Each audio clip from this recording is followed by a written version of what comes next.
Hello everyone, my name is Katie. I am the Introverted Reader, and yes, I'm wearing a t-shirt that has Jack Skellington on it because I'm trash for Pumpkin Daddy. Anyway, this video, as you can see by the title, is the Contradictions book tag. I discovered this whenever I was watching booktube videos, as I do, and Mel over at Mel Reads did this video, and I was like, this sounds like a lot of fun. I'm gonna do it. So I will leave her video linked in the description box. I don't know if she was the original creator of this tag, whether she mentioned it in her video, I can't remember. I don't think she did. But if you know who the original creator of this tag is, let me know, so that I can, pin a comment and credit them properly. But anyway, I have the questions written down here because I handwrite them because I film on my phone. But basically, this is, we're contradicting ourselves. So the first question, here. Hydrate first.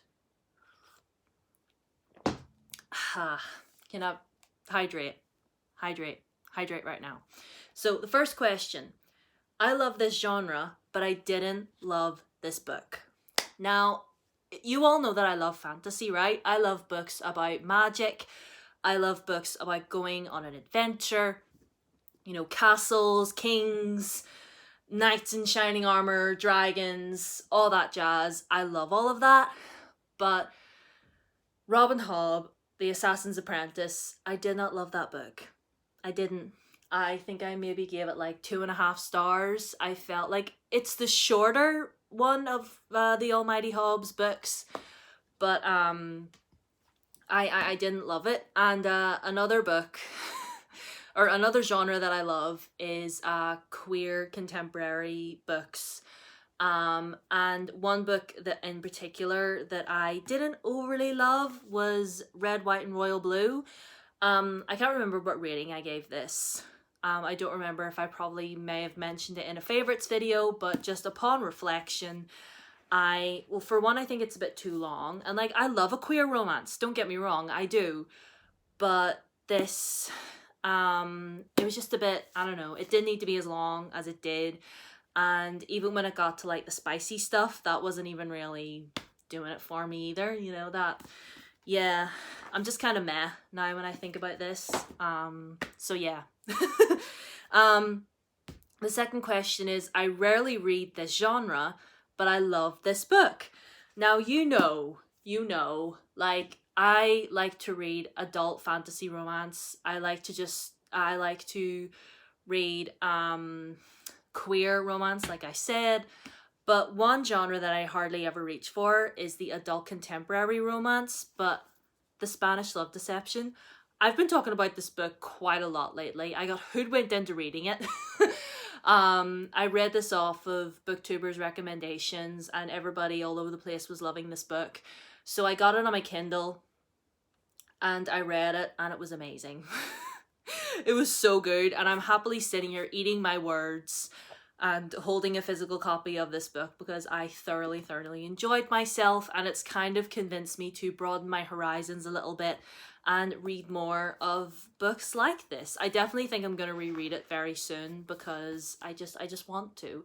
I might save it for a day when I'm feeling particularly sad about life, and yeah, I'll read it then. But yeah, and because of this book, I have read 2 of the Brown sisters books. I haven't read Actor Age Eve Brown yet. Well, I started it, but I haven't finished it, but I don't think I'll finish it this month. But I absolutely love this. This was so good. Question number 3. I love this trope, but I didn't like this book. I have a love-hate relationship with tropes in general. I did a whole series on my channel Webba called Trope Talk, where I look at different tropes and break them down and stuff. But one trope in particular that, well, it's not really a trope, I guess it's just a lot of ways that authors like to tell stories. And that would be taking a story that's already been told and kind of flipping it on its head and giving it a retelling.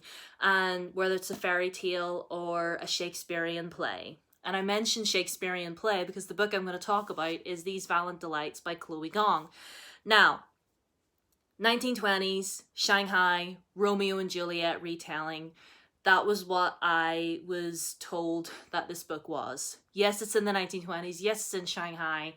but was I getting the Romeo and Juliet vibe? No, not really, other than their names. Because basically the story is about these two people who are heirs to rival gangs. There's Juliet and then Roma, who, what is the name of their gangs? Hold on, let me see. It's how long it's been. She's the heir of the Scarlet Gang and he's the heir of the White Flowers. She's Asian, obviously Shanghai is where she lives, but she was away for a few years in America and she just came back and she's trying to reestablish herself. He is Russian, I believe. His family, I believe, came to Shanghai from Russia and they're sort of trying to make their mark there and whatnot. I enjoyed a lot of aspects of this book when it comes to the world building and the atmosphere. I really love the way Chloe Gong describes Shanghai as a whole, as if it's like a living, breathing thing. But yeah, I wasn't feeling the romance at all. And I did think it was a bit slow at times. I think I have a full review of this on my channel. So if I'm able to find it, I'll link that down below so you can get more of my in-depth thoughts on it. But overall, it just was not... It didn't hit the mark for me, unfortunately. I haven't got the sequel. I'm debating whether or not to read it. If you have read the sequel to this book, let me know. Is it worth it? Just let me know, without spoilers, obviously, but is the sequel to this worth it? Because I'm on the fence. Let me see. I hate this trope, but I love this book. That's question number 4. Hate this trope, but I love this book. Now, I'm not a big fan of love triangles. I'll say that. I never think there's any point to them whatsoever, especially when you're reading a book and you know fine well who your main character is going to end up with, but then the author brings in this third person just to create drama for the sake of drama. Do you know what I mean? I don't like that. But one book that I fully supported in is the Infernal Devices series by Cassandra Clare.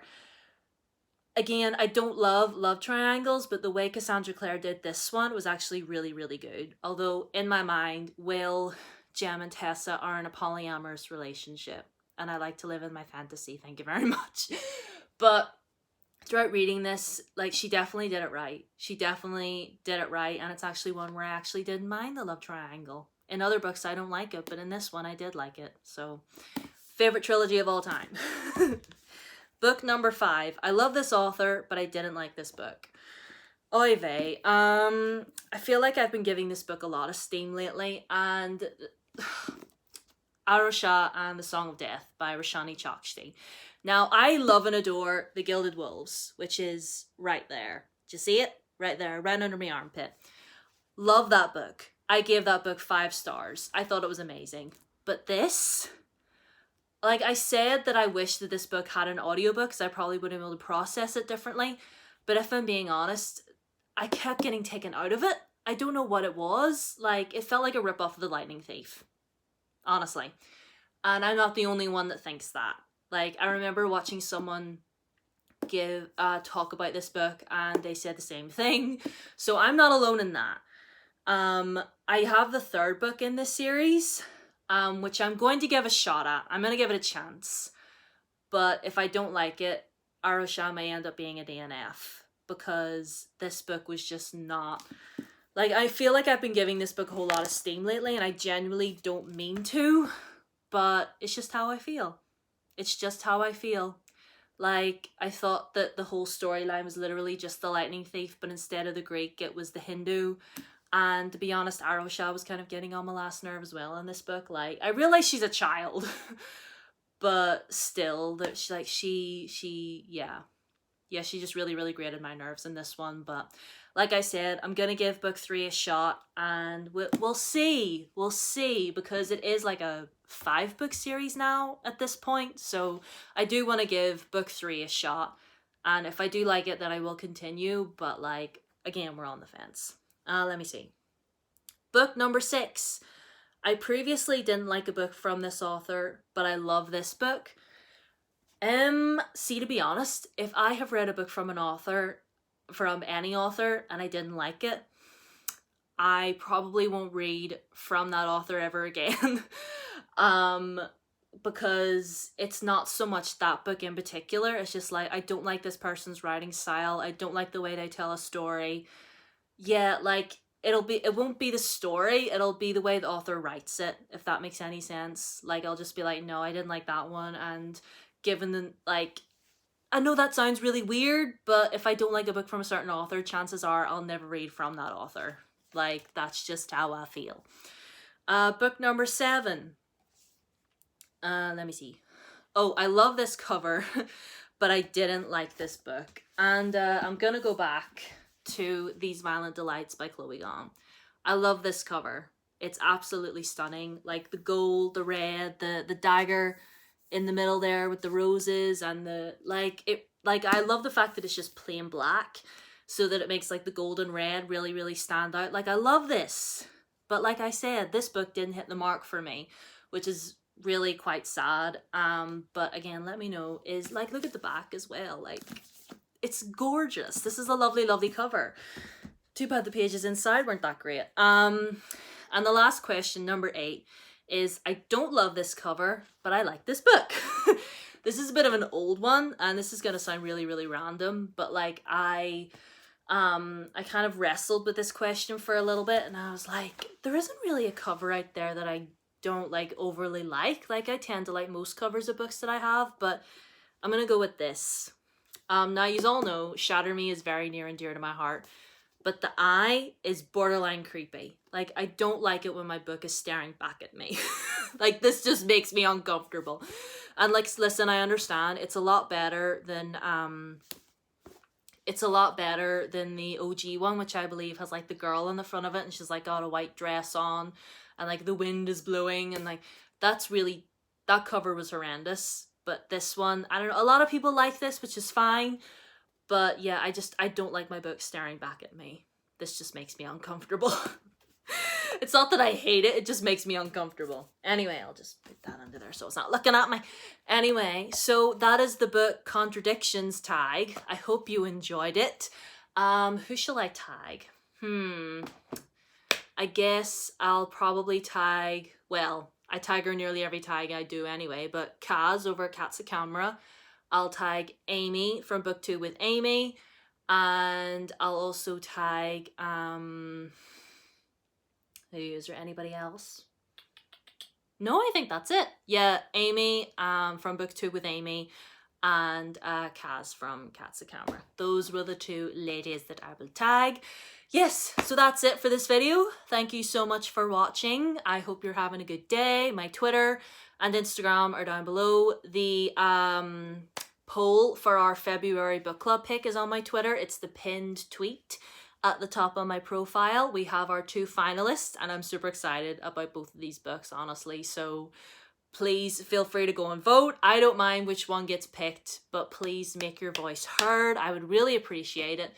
So yeah, follow me on Twitter, vote for the book club pick.